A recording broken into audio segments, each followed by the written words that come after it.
Welcome to COVID Convos, where we have real conversations with real people about what well-being looks like in a pandemic. And today, Simon can't join us, but I still got Justin with me over in Belgium. Justin, how you going this morning, man?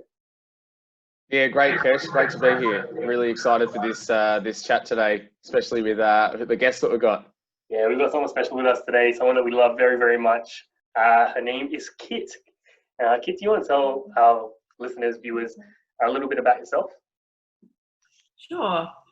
Well, I know these fantastic gents from studying a Masters of Applied Positive Psychology in Melbourne Uni for a couple of years.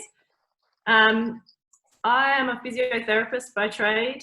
I'm a mum to 2 kids. I am someone who's passionate about humans and their stories. I think is a really lovely way to describe what I do. With the MAP, I've recently started my own business, which looks to provide space for people to explore these stories. So, historically, physio is about what's wrong with you, what's going wrong with you from a body space, and our job is to prescribe exercises and help them on their way. And I suppose what the MAP gave me permission and space to do was explore this body and mind connect a bit more and explore it from a space of narrative where I suppose my job is to help people tell their own stories, facilitated by me, but also in a space of healthcare, evidence-based knowledge, but to sort of support them on their own healing journey. That's not just physical, that's emotional, psychological, social, relational, basically try to encapsulate who we are as humans. Oh, awesome. I'm curious, Kit, how has COVID-19 changed your life currently? How is all the stuff that you're doing, especially with your narrative work, for any other areas of your life? What's new, what's different, what's been happening? Yeah, I think it's a really interesting question, Kesh. And I think, when it first happened, we gravitate to what's going on in our business, what's in our professional life and how do we have to change this? How do we get everything online? And I think that's a really interesting space from a physio point of view. Because on one hand, actually moving online for us puts front and center our communication skills. But on the other hand, what it takes away is our ability to provide a space for people to step into that I don't think at the moment is really being held online. I understand we can connect and I understand we can learn how to connect better, but I think there is something so powerful about 2 people coming together in the same space. And I've talked about this with you at length, but I see it as a third space that gets created. And I see it as standing alone and valuable in its entity. So instead of just having a collaboration, we actually have a completely new space that is contributed to by both people, but it's a space that we don't actually know what's going to happen and we don't actually know what's going to emerge from that space. And again, you could argue that can happen online, but this is where I'm really noticing this week how much COVID's affected. I'm really grieving and missing, and I feel a sense of loss around being with people and exploring their narrative with them in body as well as in mind. Kit, I was going to say, I don't know if I've ever mentioned this to you, but your storytelling, I guess, what you spoke about throughout our course was probably my biggest change of mind throughout the whole course. When I first heard you say storytelling and how valuable it was, I was just thinking, what on earth is, like, how can storytelling, that sounds like, just honestly, it sounded like fantasy to me that it would have an impact. And then by the end, I guess I reflected on a couple of examples that you gave, and then I thought about all the best academic speakers and why they connect with people, and none of them connect through stats and the graphs and that sort of thing. They might use them once or twice in a speech, but how they connect with people is through stories. And I don't think there's many better people than that than Brene Brown, who I've just been looking at recently. And as I was listening to her Netflix documentary, I realized that there was not a single graph, not a single, although she mentions data, not a single element of her research. It was all about stories. So I think the bottom line is, I think you're onto something, even though I was initially skeptical. I guess, yeah. How did you get into, or I guess sort of find out that was so important for you? Well, that's a great question. I think for me, I've grown up in a world where, you know, I've been told what to do, and I've been directed how to behave, you know, what I should be doing, a lot of shoulds, a lot of not really much choice, but sort of an expectation put on me. And I think from a young age, I was always really curious about everyone else was doing things differently, and what that didn't make sense to me. If I've been told one directive, why are there other ways of doing things, and why is that not being explored? So I think what I really gravitate towards in stories is they allow for multiple truths. So it means to me there's no one universal truth. There can't be. And I love that, because that gives us permission to be human, to have choice, to have agency over our lives. And I think a lot of times people, especially specifically in the physio world, are not given an opportunity to have an opinion about what's going on with them. You know, the healthcare world is set up so that we decide what's going wrong. And, you know, slowly the field's coming around and understanding how important patient narrative and beliefs and opinions are, but it's taking a long time to surface. And I think in the meantime, what a really lovely way to explore different points of view is through story, because what I love about story is there's an intimacy to it, because you can relate, but there's enough distance that you don't have to get too involved and feel too personally part of it. And I think that's what's so cool about story is you can relate, but you can also choose to make up your own mind about what it means to you and how to make sense of it, and how you might, like you just told me then, you told me a beautiful story about how you didn't believe in it. And then by listening and being open to a different way of seeing the world, you've suddenly got a couple of different views. And that's from listening to me tell a story. As you're talking, I'm becoming really curious. What are some of the stories that you've been hearing in during COVID-19? Has the stories changed? Are they the same? Do they have different elements? From a patient point of view, or just from people I talk to point of view? I think it's wide, right? Like everybody's telling stories all the time. As somebody that is a purveyor of stories, I think you might have insight in this. How long have we got? This is happening daily.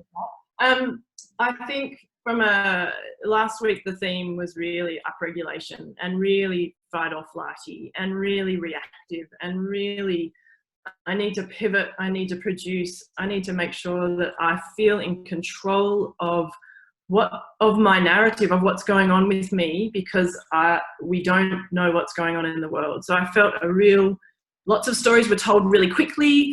People were speaking really quickly. They weren't listening to people. They were just kind of getting out what they needed to get it out to make sure that it was tied up into something.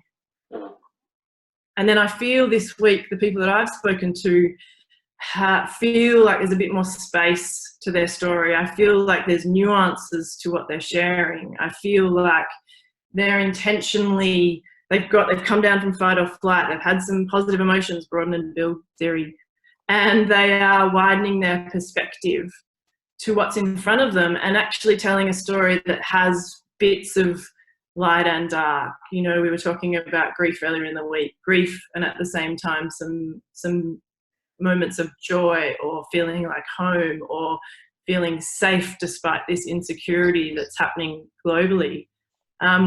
I'd say that's a big theme for me, is this slower pace. I think also other people are more willing to listen to other people's stories this week, and contemplate them rather than wait for that person to finish so that they can then get out their story. That's probably the themes I've noticed this week.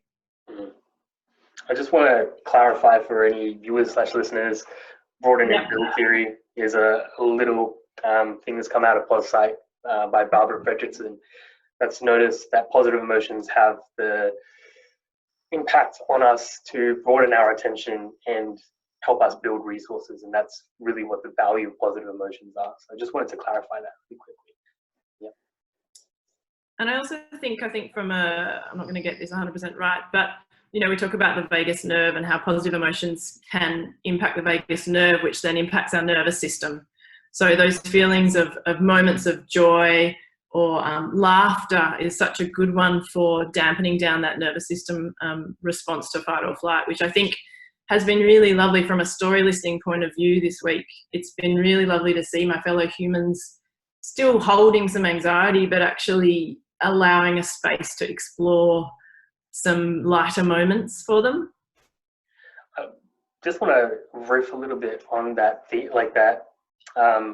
symbolism metaphor of nerves in our current society. I was talking about this with another group of people, how our collective nervous system at the moment and what is it doing. And in the onset of COVID-19, there was this mass of neurons firing and like information explosion, right? And what, you know, if you look at sort of our media and our social feeds and all that kind of stuff, there's kind of like a collective rumination. If you think of the collective global neural consciousness at the moment, we were talking about there's a collective rumination happening in a way, this going over and over again of this thing that we can't really control or change. And you're talking about nervous system as well in terms of upregulation and this fight or flight. You thought about us having a global nervous system? Finally, that we're having a conversation that it exists, maybe? I think it's been, that conversation has been definitely happening on the margins in lots of different places in the world, and it depends where you tap into, what information you consume. But yeah, I do believe that we have a collective nervous system. I'm still exploring what that looks like at the moment, because I think you can't know all the information in the world, and it's really interesting, like with social media or any news place of where you try and get your information, it's already curated for you based on things you've looked at before. So really, to get a sense of the collective nervous system, how do we do that, knowing that our choices are kind of narrowed for us? So I think, the people that I'm choosing to read essays from and read sort of news items, I think I'm going to certain places. But I definitely feel that, hopefully we're shifting paradigms, or we're on a journey to shift a paradigm. But I think everyone from our little world in our master's world would be keen to be part of that exploration. And I suppose that potentially offers us some hope, knowing that there is a thing called growth through adversity, and that on the other side of adversity, there is hope, there is regeneration, there is another way of being. But yeah, I think it's an interesting topic for sure. What would you like to see, Kit? What would be your dream situation post pandemic? Golly, that's a big question. I would like to, well, from what space though? Do you mean, that's a big question. From what space? Can I offer in here as well? Because I, had this conversation in a couple of places, and there is sometimes a rush, definitely within Post-Psych, to jump. You talk about growth after adversity, and we kind of want to get to the growth, but we don't want to go through the adversity. Yeah, no, I think I've just found my answer. I would like space between our two stories. So Charles Eisenstein talks about space between stories, and just like Kesh said, he talks about we go through the adversity and there's such a rush to want to move on to the next thing.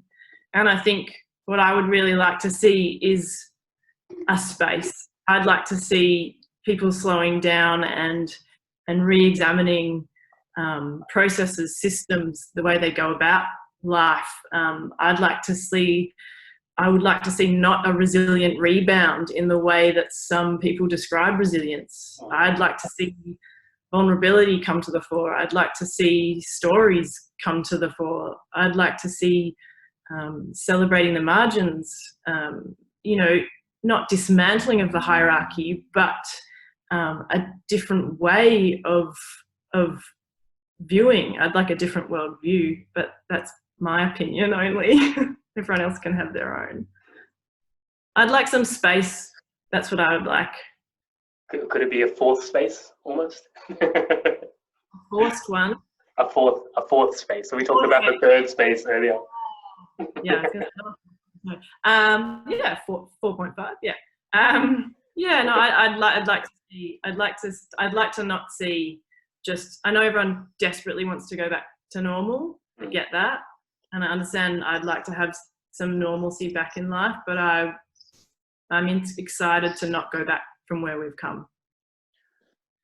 I think that links to something we were actually talking about yesterday, which is the whole idea of there's a difference between making a decision out of automacy and out of habit, and making a decision based on reflection and based on querying, is this really the right path for me?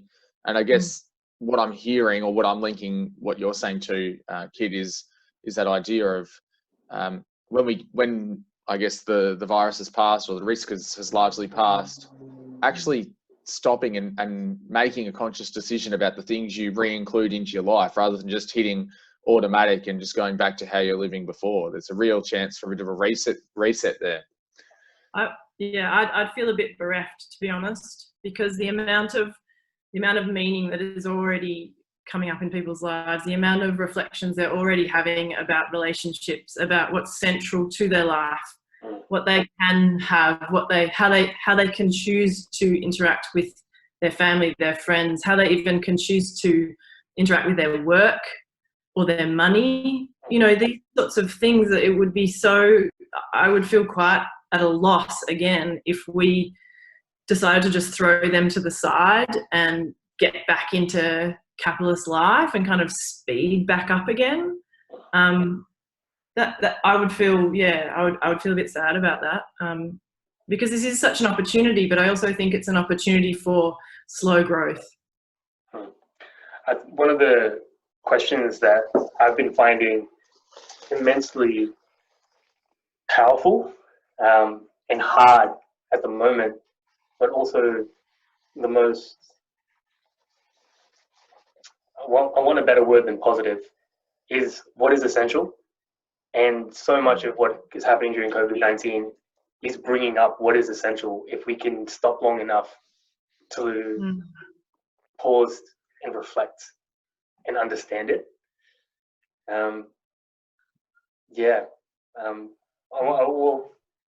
I'll offer two things, because I know that we're kind of running out of time.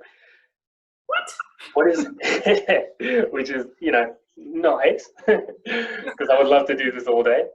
But I would ask, what is essential? What is coming up as essential for you?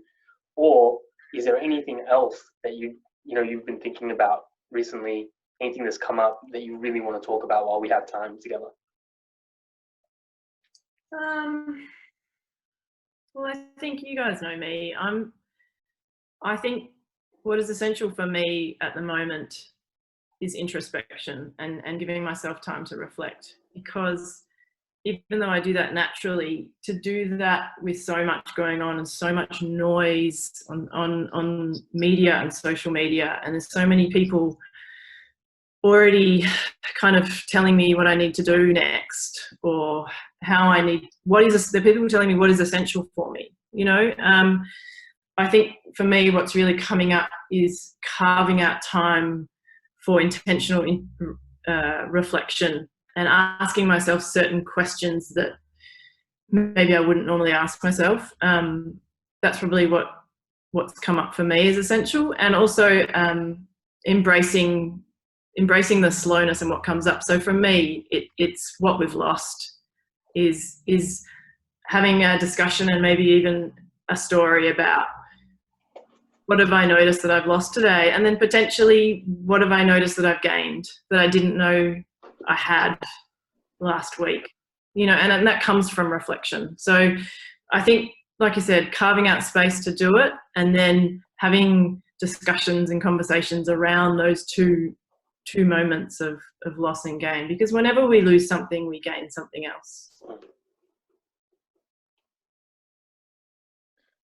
I'm interested. What does that look like? I mean, I'm very much a pragmatic thinker. What does that actually look like in terms of making space for yourself? Do you go into a room for 20 minutes and just think about things and remove stimuli from as much as possible, or? For me personally, it involves writing. It involves carefully picked music. So I match music to my mood. It involves, actually probably the biggest thing it involves is telling my loved ones that I'm not available right now. So putting my boundary in place of, I'm going to the park to write. This is really meaningful to me.